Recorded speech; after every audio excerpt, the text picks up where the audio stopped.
America లాంటి దేశంలో దౌత్యవేత్తల ముసుగులో సెక్యూరిటీ ప్రోటోకాల్లో మన రాష్ట్రపతిని అలాగే మన కేంద్ర మంత్రుల్ని కూడా షూస్ ప్యాంట్లు కూడా ఇప్పించేసిన ఘటనలు ఎన్నున్నాయి.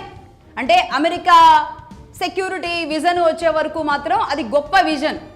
ఆ దేశం గొప్పగా ఉంటుంది, ఆ దేశం సెక్యూరిటీ. వాళ్ళు ఏ దేశానికి సంబంధించిన ఎవరినైనా సరే షూ ఇప్పించగలరు, అవసరమైతే ప్యాంట్ ఇప్పించగలరు.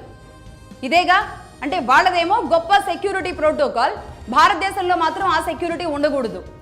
ఇదే లెఫ్ట్ లిబరల్స్ అందరూ మాట్లాడేది ఇదే తీరుగా.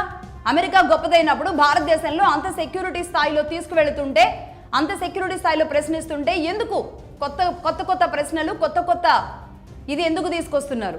అంటే ఇన్నేళ్ల పాటు ఒకే వాయిస్ నడుస్తుంది, పాఠ్యాంశాలలో కూడా ఒకే విధానం వెళుతుంది.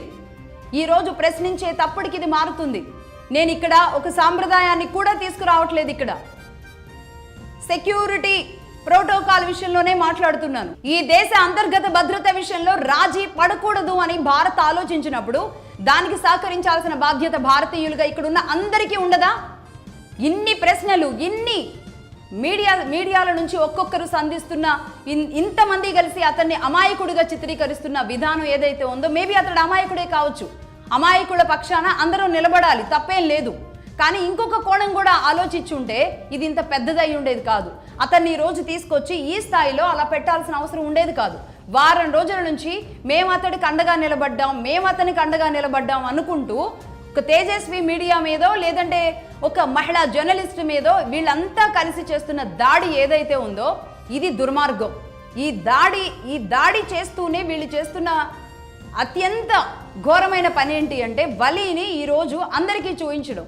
నిజానికి వీళ్ళంతా ఈ అంశాన్ని ఎత్తుకున్న తరువాతే వలీ గురించి అందరికీ తెలిసింది.